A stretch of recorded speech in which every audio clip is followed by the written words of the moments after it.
Moving to the next problem.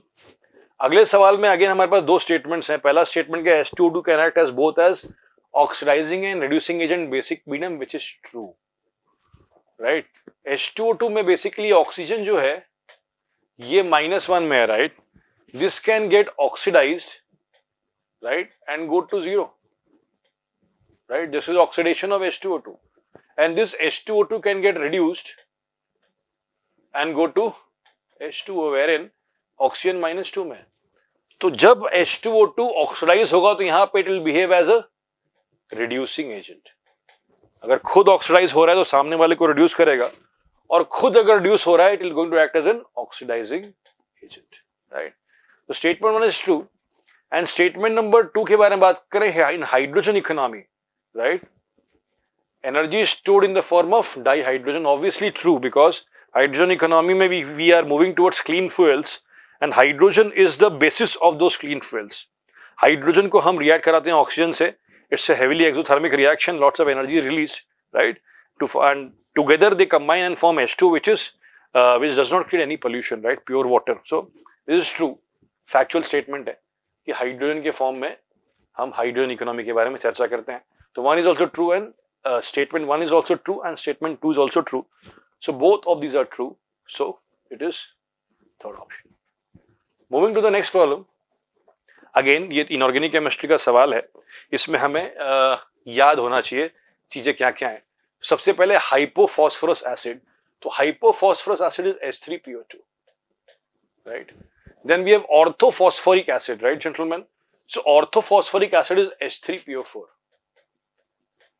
and finally we have penultimately we have hypophosphoric acid, so hypophosphoric acid is H4P2O6, and finally we have phosphorus acid which is H3PO2। तो इस question में इनके oxidation states पूछे गए हैं phosphorus के, तो oxygen states निकालना तो it's a child's game, but important बात है कि ऑक्सीजन स्टेट हम तभी निकाल पाएंगे when we actually know what this name stand for, right. So this nomenclature should be clear. तो अगर निकाला जाए तो इसका H3PO2 में क्या होगा, ऑक्सीडेशन स्टेट इसमें कितना आएगा बताएं, तो +2 और ये +1 हो जाएगा, right. H3PO4 is +5, this is +4 and this is what, sorry कुछ मिस्टेक कर दिया हमने, phosphorus is H3PO3, I am sorry, and this is +3, right. तो कौन सा ऑप्शन मैच करेगा हमारे पास, फॉस्फोरिक हाइपोफॉस्फोरस इज +1, सो ए का आया P, ए का P वाला कौन सा है, फर्स्ट और fourth. Orthophosphoric is +4, that is S, so B का S, we have option number +5, sorry option number T वाला आएगा ना, तो T वाला कौन सा आएगा, BT, yes, option number 1। So option number 1 is correct for question number 19। Moving to the next problem, this is a question from solution and colligative properties. हमें boiling point पूछा गया है of a 10 molar solution of a salt AB2 which is 10% dissociated in solution। so this question involves the use of the Van 't Hoff factor। Van 't Hoff factor की value क्या होती है, I बराबर 1 plus n-1 times alpha, this is the value of the Van 't Hoff factor। तो इस electrolyte के लिए AB2 के लिए I की वैल्यू कितनी होगी, 1 plus 3-1 into alpha which is 1 plus 2 into alpha की वैल्यू क्या है, 0.1, so I is 1.2 and पूछा गया determine the boiling point, right। so delta TB का जो फॉर्मूला है, we need to use that formula, that is equal to what, KB into I into M। KB की value में दे रखी है straight forward is what, 0.5, I is 1.2 and M is 10, so this comes out to be equal to what, 6 degrees। So elevation in boiling point is 6 degrees, का मतलब boiling point has increased by 6 degree centigrade।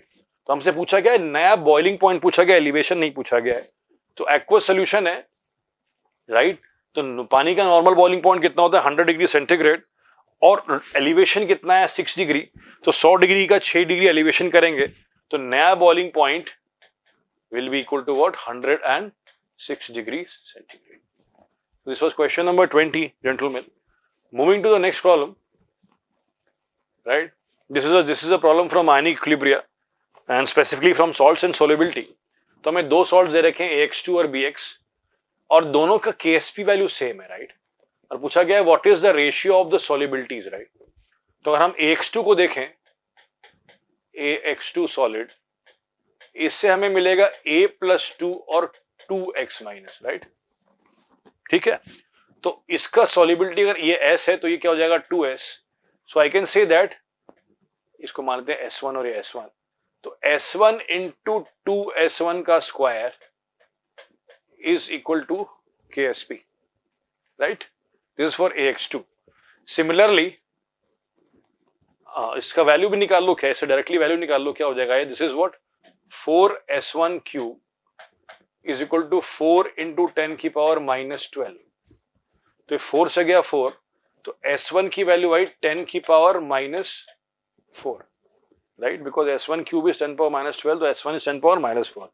Similarly for the next salt which is BX, तो BX solid is giving us what, ये +1 कुछ भी होता है, BN plus aqueous plus XN minus aqueous. मतलब ये N इसलिए रखा है because it can be +1 both of them, they can be +1 +1 -2 +3 -3 anything, but that does not matter as far as our calculations are considered, because अगर इसकी solubility ये H2 है तो ये भी H2 ही होगा। तो H2 into H2 that is H2 square, that is equal to what 4 into 10 की पावर -12। सो इससे H2 की वैल्यू क्या है 2 10 की पावर -6, राइट जेंटलमैन।